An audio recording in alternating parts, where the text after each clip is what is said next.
Hello and welcome to Building High Performance Cultures, a weekly series where we talk with executives from top organizations about how they've built high performance cultures and how they're leveraging their culture as competitive advantage.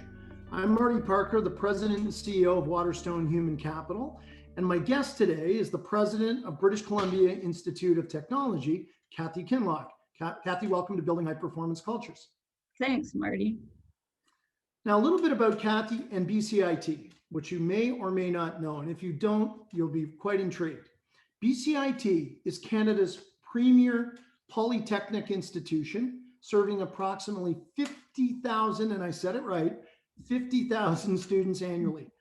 And since becoming president in January 2014, Kathy's focus has been on broadening and deepening BCIT's globally relevant connections with business, industry, and community within British Columbia, across Canada, but also globally to meet the needs of employers and learners today and tomorrow. Kathy is also recognized for leading strategic organizational renewal by empowering people in complex environments, and she leads quite a complex environment. And she's done this through a number of senior leadership and executive roles and spearheaded successful strategic change initiatives in the post-secondary as well as government and healthcare sectors. Kathy's also been recognized numerous times for her accomplishments. And if I don't say it, we know she won't, but they include most influential women in business by BC Business Magazine, the Influential Women in Business Awards by Business in Vancouver Magazine, Women in Business Awards by Business in Vancouver, as I said, Women of Distinction by WMCA Metro Vancouver, Top 100 Hall of Fame, let me get another breath, Top 100 Public Sector Leaders by the Women's Executive Network, and Honorary Doctor of Laws from Royal Roads University. And most recently, Kathy was honored as Canada's Most Admired CEO of 2018 and BCIT as one of Canada's Most Admired Corporate Cultures for 2019 in the broader public sector categories by none other than Waterstone Human Capital. So Kathy, let's start talking a little bit about BCIT and the culture there. And I guess my first question is to talk a little bit, tell us a little bit about what BCIT is and what it does, and really about the culture that you've grown and developed and that exists there today. Sure. Thanks, Marty. I love to have the opportunity to talk about BCIT, as you know. So thanks for outlining the role for BCIT. We were created about 55 years ago with a mandate, a provincial mandate that's a bit unique, that we have a reach across the province. We have a provincial mandate in addition to our own mandate in Vancouver. And so we are what is called a polytechnic, and we deliver hands-on applied learning.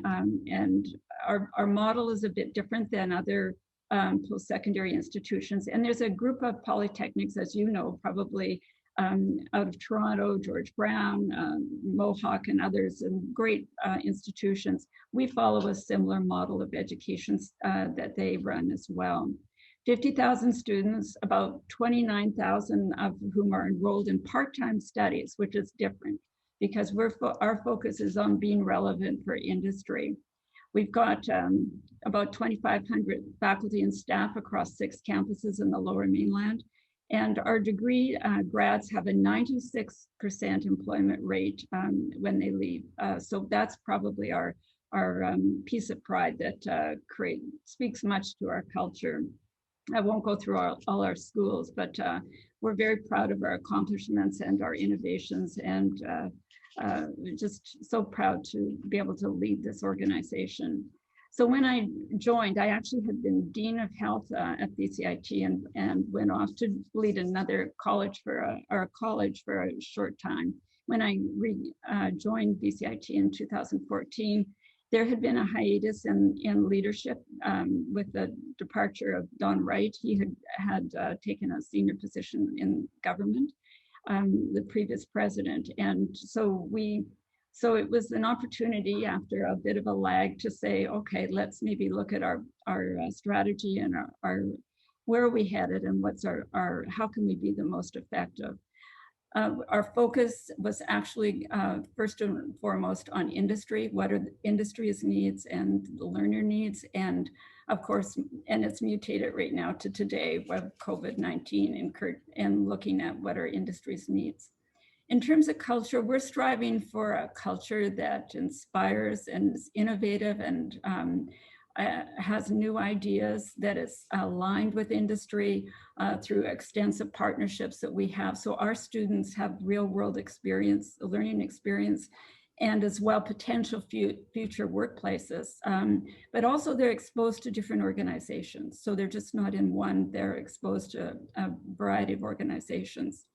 So our mantra, just to let you know, is to be job ready when they graduate. And that is our critical marker for us. So something we measure ourselves on.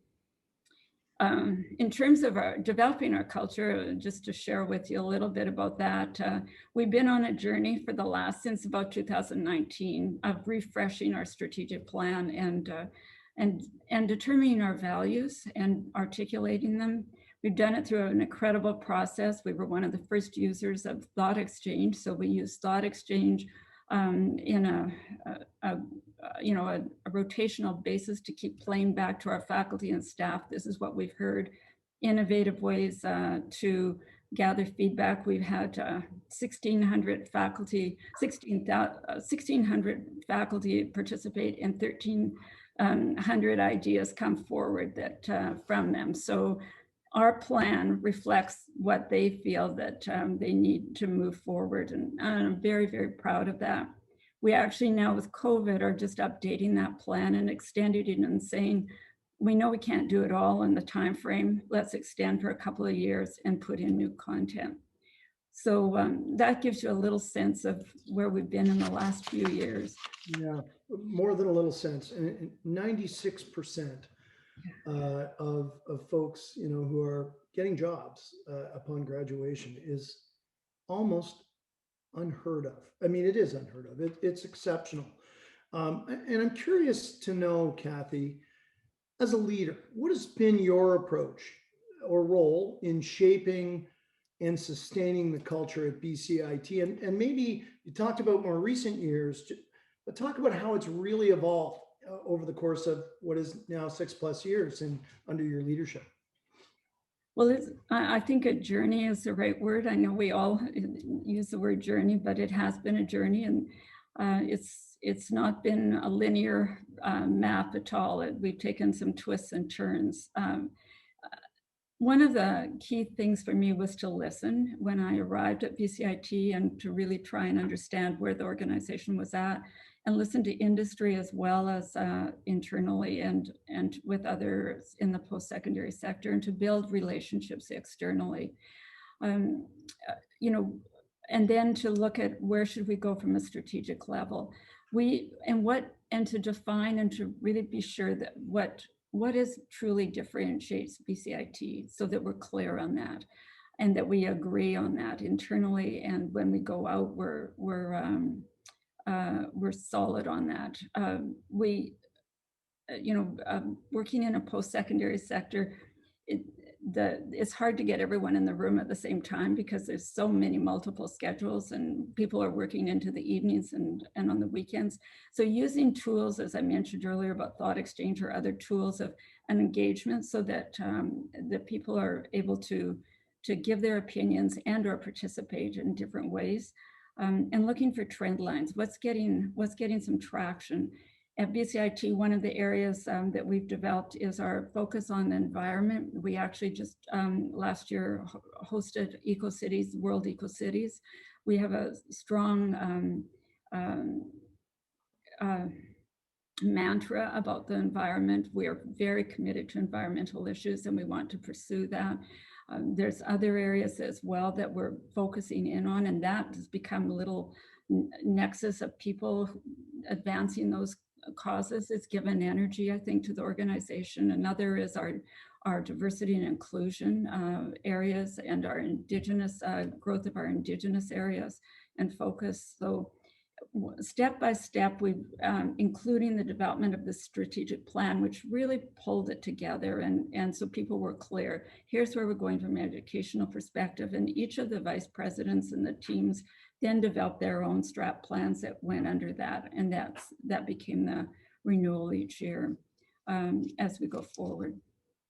And Kathy, I mean, you just mentioned it, collaboration, and you just, talked about thought exchange, but getting people together is a difficult thing, but it's a really big part of the BCIT culture, but not just amongst faculty members, but you also get students and employers and alumni and government and other stakeholders. The list goes on and on, whenever and wherever you can. And that sometimes often takes great effort, and it can slow things down. But in your case, it doesn't seem to. So why is this such an important part of the process? And what have you learned as a leader from being so collaborative?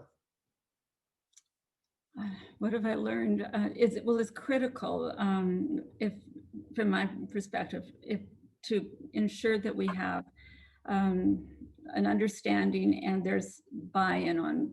There's no use over the years I've learned, don't try and push a rock up the hill by yourself by any means. And if it doesn't have a shared understanding and a shared commitment, there's other issues to be addressed. And what are they, and how can we address them? And maybe it'll come back to that item, or maybe it's not the right strategy to go through, for sure. So in terms of stakeholders, I think I've grown up in public sector and in the healthcare industry at senior levels and government. So it's not been a new role from the perspective of having to juggle multiple initiatives personally, and the community is very supportive of that because they know it's bringing attention in regard to BCIT. So that's not an issue. It's just a matter of how many hours are in the day, I think, some days for all leaders, I think. Diversity is one of the many, many strengths of BCIT, we know. Love it if you could just spend a few minutes, Kathy, talking about your diversity programs, perhaps how they've evolved and the impact that has had on your success. So we built on the work we had actually the first sexual assault policy, we believe, well, definitely in BC, but maybe wider. And it's still in effect, and we still review it today to this date. We always will.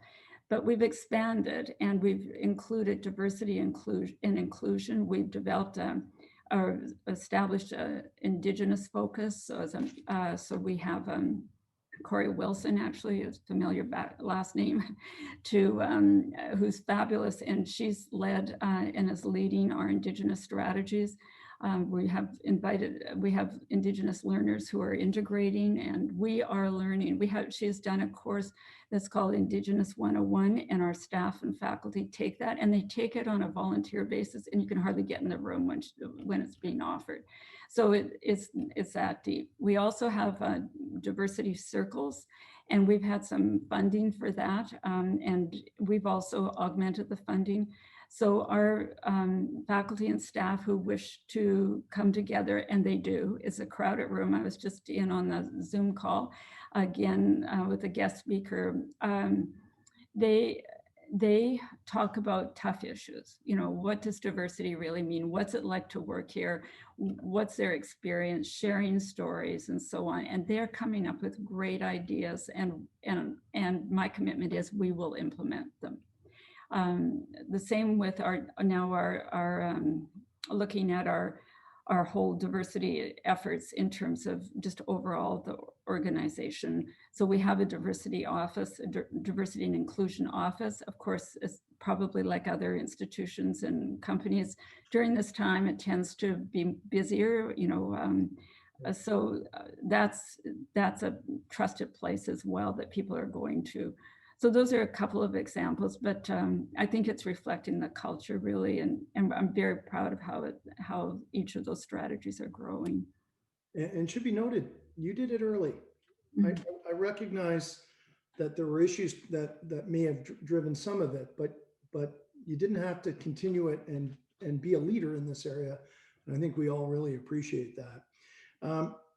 the last number of months clearly have been challenging for all of us, not just leaders, but in particular, academic institutions. How has COVID-19 really affected the way that your team works, and what can you learn coming out of this that might impact the future? Yeah, many lessons, I think. So let me tell you what happened. We actually started our planning for COVID early. We started it in January. We again, it kind of helps to have a health background, and so to say, oh, I think something is coming. And we have fabulous safety security people here, and they just grabbed it and started planning on it. So when we got to the infamous time in March, and we had to make a decision to do a different model, that it wasn't safe, we had the bones of it set up. The organization wasn't as aware of it, but we had at least had that established. So we actually turned to online learning in 6 working days. And it was phenomenal. That includes an IT system that's still not the top-notch one. We're in a process of upgrading that, and getting our faculty to transition, and staff. People leaned in, and at the end of those 6 days, we were back up and running. And it's been a bit clunky in the first few weeks or a while, but that's how we responded. And the other thing we did is I started regular videos and talked, just highlighted here, okay, here's where we're at this week, or every other week, I think it's down to now.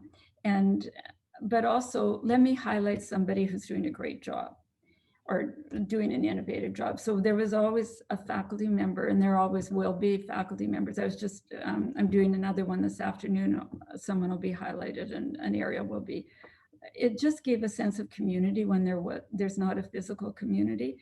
And that's been very well received. And of course, as you know, it pulls on every department, IT, a change like this, safety, and the continual changing directions that come from government during COVID, ups and downs. So it sure had, there was some hiccups, but it wasn't as bad as I actually feared it might have been. Right. At the heart of really what you do at BCIT is training the next generation of leaders. And so what have you learned about kind of working with this generation? That's a broad question, but nonetheless. I think one of the things I've learned, and I knew it, but we don't have to worry about the future. We've got some bright people, it's going to be bright. And they're smart, they're entrepreneurial. Let them fly, encourage them, and really they're going to take us places that are really innovative. It's amazing, and I say that for every one of the multiple disciplines we offer. There's this innovative entrepreneurial side that is just so strong that I think we'll be very proud of the next generation. Some tough times for them, and in the short term for sure. And I just hope we can support them so that they can really flourish. I love to hear that optimism, especially from someone who gets such a window in, which is really a privileged place to be. What can we do, Kathy, as leaders today to help them and help them set up the next generation of successful leaders? Great question. For anyone who's in a senior leadership position, if you can mentor someone who's coming along who you see some potential in, and they come to you, I think I would encourage, if it's possible, to fill that onto your calendar. It means so much to them, and it opens so many windows to them that they hadn't maybe thought of before. From an employment perspective, making room for students in your workforce, and really being honest with the institution that's sponsoring them to say they're hitting the mark or they're not. They will only get better in the caliber of their education if industry is honest, and my experience is industry is very honest, which is great.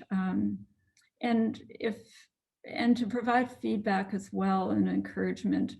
I know I keep in touch, and of course I'm I'm not running a corporate environment, but to try and keep in touch and make forums so that students come back, and inviting and including even the students who've been in on an assignment. It means the world to them. Their eyes are just aglow, and if there's possibilities of internships, there's often opportunities to share costs with educational institutions and so on. So it's not all borne by the actual company. So just looking at different opportunities for them so they get launched well. Wonderful. What trends, we're going to look out a little bit since we're on the subject of the future, but what trends do you foresee coming kind of in and around the area of building high performance cultures? I think in terms of trends, I think the culture is an expectation now. And in previous years of my career, I would have said it was an aspiration. It's an expectation. So if you're not paying attention to the culture and you're not addressing it, you're not going to keep people very long, or else they'll be somewhat checking out as they go along. That's been my experience, and that's definitely something when we talk about this generation coming now, absolutely that will be the case. If it's not truly authentic in terms of walking the talk all the time, and the ability to have a conversation about it when it doesn't happen, and being open in that environment. And if there's not a feedback loop of inspiring people to move forward, or giving feedback and working together, not on a critical basis, but let's mentor and see how we can learn, and what we can have a bit of a learning focus or culture as well. And believe me, we're learning all the time at BCIT. And I think from a leadership perspective, for me, it's about believing in your people. And I feel so honored, because I think the world of our faculty and staff, and our senior team, and you have to believe in that. You can't fake that. There's no way. And I think if you're true to yourself and true to that, that'll help a lot too. Kathy, I don't think I've heard it articulated as well as I just heard you articulate that culture is now an aspiration, or was an aspiration and is now an expectation. I couldn't say that more. And in fact, the three key themes we heard this year through all of our Canada's Most Admired nominee organizations and all the meetings we had with those organizations was that organizations that are really focused constantly on their culture. It may not be where they want it yet, but they're working on it. They're discussing that, they're working on it.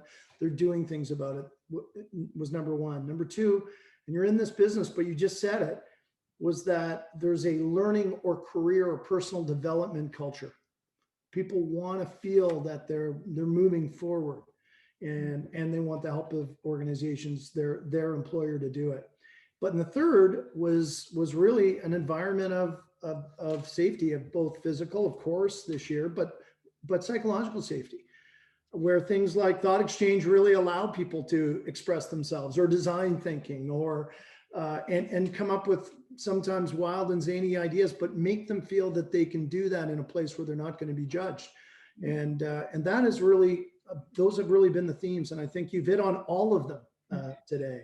And so I'd like to close with one final question. And that is, if you were giving one piece of advice to someone kind of who's in the early stages of starting their own high performance leadership, team, culture journey at whatever organization, their own, the private sector, the public sector, what advice would you share with them?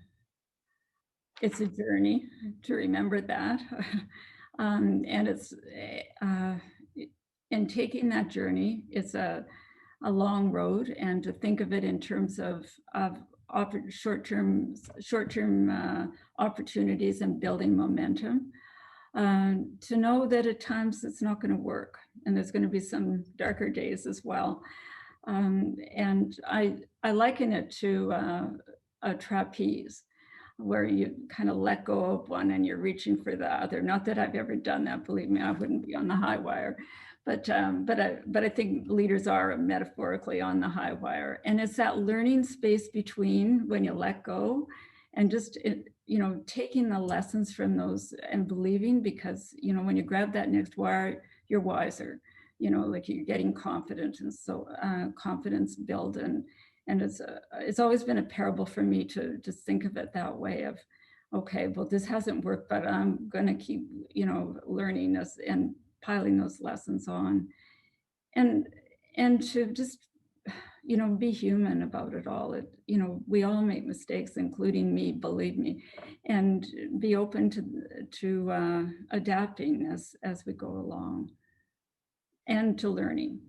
Without learning, we'll be not effective.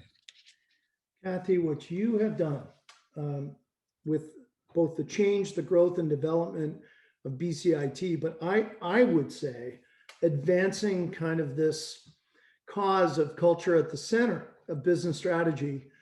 And it's really, I think, been manifested by what we've heard today about listening and collaborating and learning in what is, in your case, a very complicated, multifaceted organization that 6 years to come as far as you have is a really short time in an organization your size. I think it's fascinating to see how you've kind of advanced the thinking by doing in areas like diversity and inclusion with Indigenous peoples, with really taking a real kind of trending approach and looking at what the innovations are. But the proof is in the pudding, right? Actions speak louder than words. And I'll come back to the fact that 96% of students are within what period of time? Within about 6 months. So it's incredible. I mean, I'm surprised that everyone around the country doesn't either at a undergraduate or postgraduate or at a polytechnical level enroll their kids in a school, because it gives them a 96% likelihood of having them get a job. And I have 5 of them, so it's something that I should be thinking about. But truly, you're an inspiration, and the organization is an inspiration. And for those of you that have not learned about Kathy or BCIT, not just take the opportunity here today, but I would encourage you to go further. And we want to thank you very much, Kathy, for everything that you've contributed to this kind of thinking. And it's no surprise that you've been recognized, and BCIT has so much. So thank you again to Kathy Kinloch from BCIT. Thanks, Marty. Thank you. Join us next week for another episode of Building High Performance Cultures. And in the meantime, if you want to learn more about the topic, please visit waterstonehc.com.